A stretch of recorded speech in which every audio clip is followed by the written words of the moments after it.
Título tercero. De las Cortes Generales. Capítulo primero.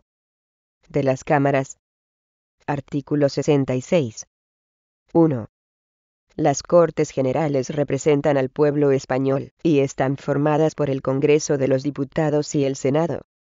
2. Las Cortes Generales ejercen la potestad legislativa del Estado, aprueban sus presupuestos, controlan la acción del gobierno, y tienen las demás competencias que les atribuya la Constitución. 3. Las Cortes Generales son inviolables. Artículo 67. 1. Nadie podrá ser miembro de las dos cámaras simultáneamente, ni acumular el acta de una asamblea de comunidad autónoma con la de diputado al Congreso. 2. Los miembros de las Cortes Generales no estarán ligados por mandato imperativo. 3. Las reuniones de parlamentarios que se celebren sin convocatoria reglamentaria no vincularán a las cámaras, y no podrán ejercer sus funciones ni ostentar sus privilegios. Artículo 68. 1. El Congreso se compone de un mínimo de 300 y un máximo de 400 diputados, elegidos por sufragio universal, libre, igual, directo y secreto, en los términos que establezca la ley. 2. La circunscripción electoral es la provincia. Las poblaciones de Ceuta y Melilla estarán representadas cada una de ellas por un diputado. La ley distribuirá el número total de diputados, asignando una representación mínima inicial a cada circunscripción, y distribuyendo los demás en proporción a la población. 3. La elección se verificará en cada circunscripción, atendiendo a criterios de representación proporcional. 4. El Congreso es elegido por 4 años. El mandato de los diputados termina 4 años después de su elección o el día de la disolución de la Cámara. 5. Son electores y elegibles todos los españoles que estén en pleno uso de sus derechos políticos. La ley reconocerá, y el Estado facilitará el ejercicio del derecho de sufragio a los españoles que se encuentren fuera del territorio de España. 6. Las elecciones tendrán lugar entre los 30 días y 60 días desde la terminación del mandato. El Congreso electo deberá ser convocado dentro de los 25 días siguientes a la celebración de las elecciones. Artículo 69. 1. El Senado es la Cámara de Representación Territorial. 2. En cada provincia se elegirán 4 senadores por sufragio universal, libre, igual, directo y secreto por los votantes de cada una de ellas, en los términos que señale una ley orgánica. 3. En las provincias insulares, cada isla o agrupación de ellas, con cabildo o consejo insular, constituirá una circunscripción a efectos de elección de senadores, correspondiendo 3 a cada una de las islas mayores, Gran Canaria, Mallorca y Tenerife, y 1 a cada una de las siguientes islas, o agrupaciones: Ibiza, Formentera, Menorca, Fuerteventura, Gomera, Hierro, Lanzarote, y La Palma. 4. Las poblaciones de Ceuta y Melilla elegirán cada una de ellas 2 senadores. 5. Las comunidades autónomas designarán además un senador, y otro más por cada millón de habitantes de su respectivo territorio. La designación corresponderá a la Asamblea Legislativa, o, en su defecto, al órgano colegiado superior de la comunidad autónoma, de acuerdo con lo que establezcan los estatutos, que asegurarán, en todo caso, la adecuada representación proporcional. 6. El Senado es elegido por 4 años. El mandato de los senadores termina 4 años después de su elección o el día de la disolución de la Cámara. Artículo 70. 1. La ley electoral determinará las causas de inelegibilidad e incompatibilidad de los diputados y senadores, que comprenderán, en todo caso, a los componentes del Tribunal Constitucional. B. A los altos cargos de la Administración del Estado que determine la ley, con la excepción de los miembros del Gobierno. C. Al defensor del pueblo. D. A los magistrados, jueces y fiscales en activo. E. A los militares profesionales y miembros de las fuerzas y cuerpos de seguridad y policía en activo. F. A los miembros de las juntas electorales. 2. La validez de las actas y credenciales de los miembros de ambas cámaras estará sometida al control judicial, en los términos que establezca la ley electoral. Artículo 71. 1. Los diputados y senadores gozarán de inviolabilidad por las opiniones manifestadas en el ejercicio de sus funciones. 2. Durante el periodo de su mandato, los diputados y senadores gozarán asimismo de inmunidad, y solo podrán ser detenidos en caso de flagrante delito. No podrán ser inculpados ni procesados, sin la previa autorización de la Cámara respectiva. 3. En las causas contra diputados y senadores será competente la Sala de lo Penal del Tribunal Supremo. 4. Los diputados y senadores percibirán una asignación que será fijada por las respectivas cámaras. Artículo 72. 1. Las cámaras establecen sus propios reglamentos, aprueban autónomamente sus presupuestos y, de común acuerdo, regulan el estatuto del personal de las Cortes Generales. Los reglamentos y su reforma serán sometidos a una votación final sobre su totalidad, que requerirá la mayoría absoluta. 2. Las cámaras eligen sus respectivos presidentes y los demás miembros de sus mesas. Las sesiones conjuntas serán presididas por el presidente del Congreso y se regirán por un reglamento de las Cortes Generales aprobado por mayoría absoluta de cada cámara. 3. Los presidentes de las cámaras ejercen en nombre de las mismas todos los poderes administrativos y facultades de policía en el interior de sus respectivas sedes. Artículo 73. 1. Las cámaras se reunirán anualmente en 2 períodos ordinarios de sesiones, el primero, de septiembre a diciembre, y el segundo, de febrero a junio. 2. Las cámaras podrán reunirse en sesiones extraordinarias a petición del Gobierno, de la Diputación Permanente, o de la mayoría absoluta de los miembros de cualquiera de las cámaras. Las sesiones extraordinarias deberán convocarse sobre un orden del día determinado, y serán clausuradas una vez que éste haya sido agotado. Artículo 74. 1. Las cámaras se reunirán en sesión conjunta para ejercer las competencias no legislativas que el título segundo atribuye expresamente a las Cortes Generales. 2. Las decisiones de las Cortes Generales previstas en los artículos 94, 1, 145, 2 y 158, 2, se adoptarán por mayoría de cada una de las cámaras. En el primer caso, el procedimiento se iniciará por el Congreso, y en los otros dos, por el Senado. En ambos casos, si no hubiera acuerdo entre Senado y Congreso, se intentará obtener por una comisión mixta compuesta de igual número de diputados y senadores. La comisión presentará un texto que será votado por ambas cámaras. Si no se aprueba en la forma establecida, decidirá el Congreso por mayoría absoluta. Artículo 75. 1. Las cámaras funcionarán en pleno y por comisiones. 2. Las cámaras podrán delegar en las comisiones legislativas permanentes la aprobación de proyectos o proposiciones de ley. El Pleno podrá, no obstante, recabar en cualquier momento el debate y votación de cualquier proyecto o proposición de ley que haya sido objeto de esta delegación. 3.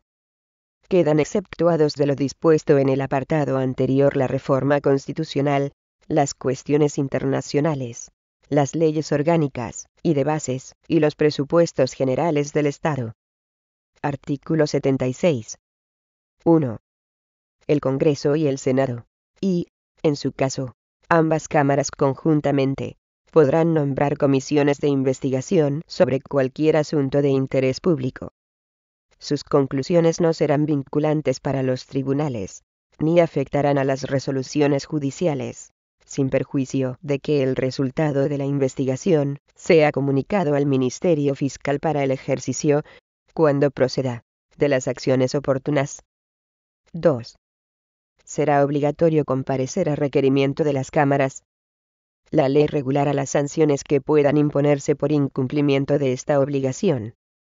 Artículo 77. 1. Las cámaras pueden recibir peticiones individuales y colectivas, siempre por escrito, quedando prohibida la presentación directa por manifestaciones ciudadanas. 2. Las cámaras pueden remitir al gobierno las peticiones que reciban. El gobierno está obligado a explicarse sobre su contenido, siempre que las cámaras lo exijan. Artículo 78. 1. En cada cámara, habrá una diputación permanente compuesta por un mínimo de 21 miembros, que representarán a los grupos parlamentarios, en proporción a su importancia numérica. 2. Las diputaciones permanentes estarán presididas por el presidente de la Cámara respectiva y tendrán como funciones la prevista en el artículo 73, la de asumir las facultades que correspondan a las cámaras, de acuerdo con los artículos 86 y 116, en caso de que éstas hubieren sido disueltas, o hubiere expirado su mandato, y la de velar por los poderes de las cámaras cuando éstas no estén reunidas. 3. Expirado el mandato, o en caso de disolución, las diputaciones permanentes seguirán ejerciendo sus funciones hasta la constitución de las nuevas Cortes Generales. 4. Reunida la Cámara correspondiente, la Diputación Permanente dará cuenta de los asuntos tratados y de sus decisiones. Artículo 79. 1. Para adoptar acuerdos, las cámaras deben estar reunidas reglamentariamente y con asistencia de la mayoría de sus miembros. 2. Dichos acuerdos, para ser válidos, deberán ser aprobados por la mayoría de los miembros presentes, sin perjuicio de las mayorías especiales que establezcan la Constitución o las leyes orgánicas, y las que para elección de personas establezcan los reglamentos de las cámaras. 3. El voto de senadores y diputados es personal e indelegable. Artículo 80. Las sesiones plenarias de las cámaras serán públicas, salvo acuerdo en contrario de cada cámara, adoptado por mayoría absoluta o con arreglo al reglamento. Capítulo 2. De la elaboración de las leyes. Artículo 81. 1. Son leyes orgánicas las relativas al desarrollo de los derechos fundamentales y de las libertades públicas, las que aprueben los estatutos de autonomía y el régimen electoral general y las demás previstas en la Constitución. 2.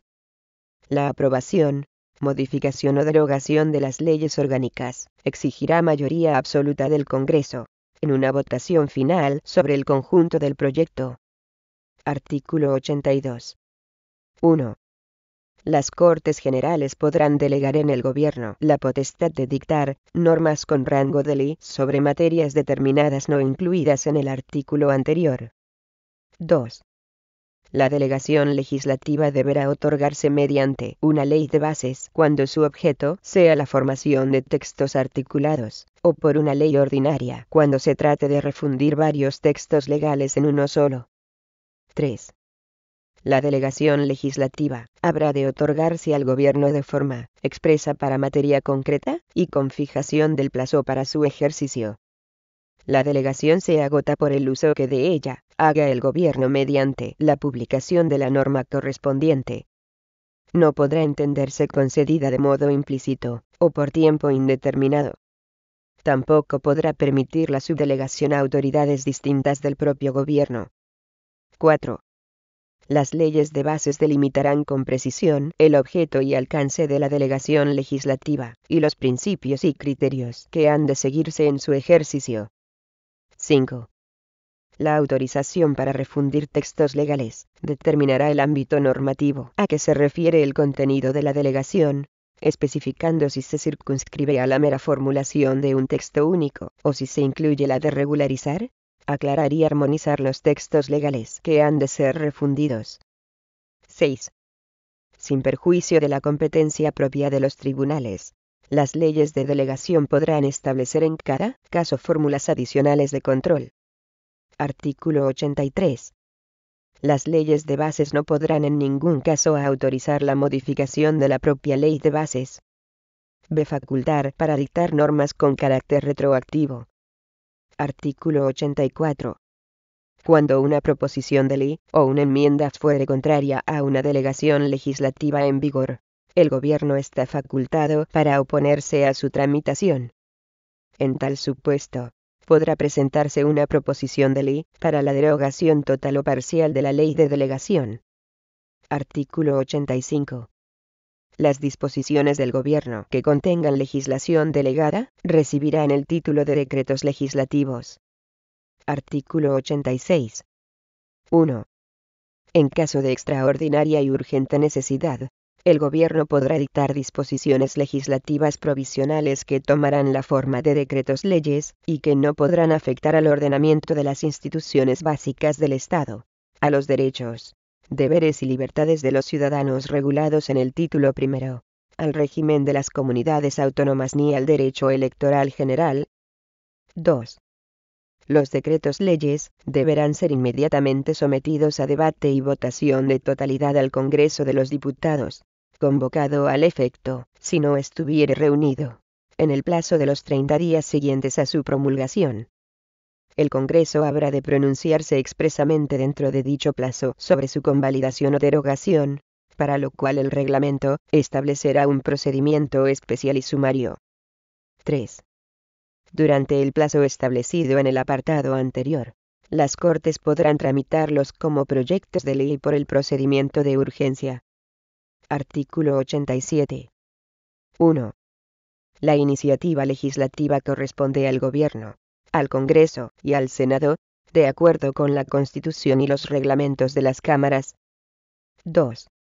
Las asambleas de las comunidades autónomas podrán solicitar del Gobierno la adopción de un proyecto de ley o remitir a la mesa del Congreso una proposición de ley, delegando ante dicha Cámara un máximo de 3 miembros de la Asamblea encargados de su defensa. 3. Una ley orgánica regulará las formas de ejercicio y requisitos de la iniciativa popular para la presentación de proposiciones de ley. En todo caso, se exigirán no menos de 500.000 firmas acreditadas. No procederá dicha iniciativa en materias propias de ley orgánica, tributarias, o de carácter internacional, ni en lo relativo a la prerrogativa de gracia. Artículo 88. Los proyectos de ley serán aprobados en Consejo de Ministros, que los someterá al Congreso, acompañados de una exposición de motivos y de los antecedentes necesarios para pronunciarse sobre ellos. Artículo 89. 1. La tramitación de las proposiciones de ley se regulará por los reglamentos de las cámaras, sin que la prioridad debida a los proyectos de ley impida el ejercicio de la iniciativa legislativa en los términos regulados por el artículo 87. 2. Las proposiciones de ley que, de acuerdo con el artículo 87, tome en consideración el Senado, se remitirán al Congreso para su trámite en este como tal proposición. Artículo 90. 1.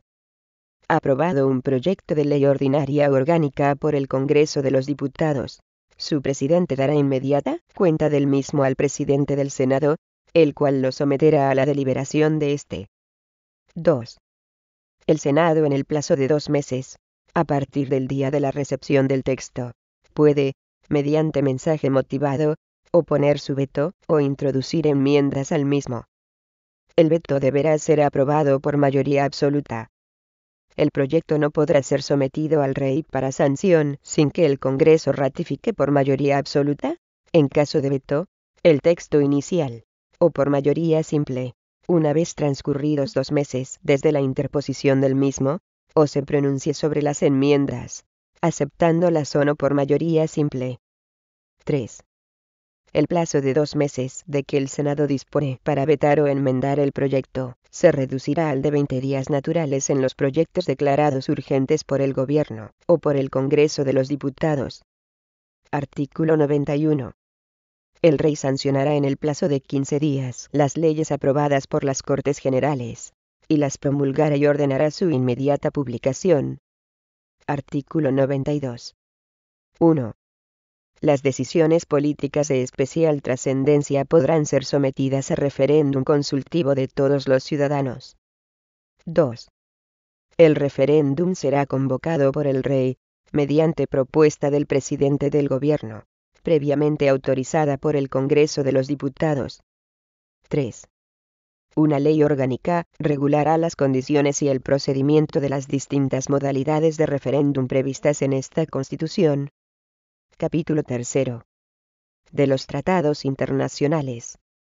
Artículo 93. Mediante ley orgánica se podrá autorizar la celebración de tratados por los que se atribuya a una organización o institución internacional el ejercicio de competencias derivadas de la Constitución. Corresponde a las Cortes Generales, o al Gobierno, según los casos, la garantía del cumplimiento de estos tratados y de las resoluciones emanadas de los organismos internacionales o supranacionales titulares de la sesión. Artículo 94. 1. La prestación del consentimiento del Estado para obligarse por medio de tratados o convenios requerirá la previa autorización de las Cortes Generales. En los siguientes casos a tratados de carácter político. B. Tratados o convenios de carácter militar. C. Tratados o convenios que afecten a la integridad territorial del Estado o a los derechos y deberes fundamentales establecidos en el título primero. D. Tratados o convenios que impliquen obligaciones financieras para la hacienda pública. E. Tratados o convenios que supongan modificación o derogación de alguna ley o exijan medidas legislativas para su ejecución. 2. El Congreso y el Senado serán inmediatamente informados de la conclusión de los restantes tratados o convenios. Artículo 95. 1. La celebración de un tratado internacional que contenga estipulaciones contrarias a la Constitución exigirá la previa revisión constitucional. 2. El Gobierno o cualquiera de las cámaras puede requerir al Tribunal Constitucional para que declare si existe o no esa contradicción. Artículo 96. 1. Los tratados internacionales válidamente celebrados, una vez publicados oficialmente en España, formarán parte del ordenamiento interno.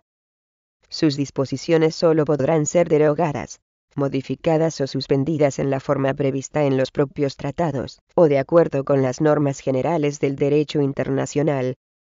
2. Para la denuncia de los tratados y convenios internacionales, se utilizará el mismo procedimiento previsto para su aprobación en el artículo 94.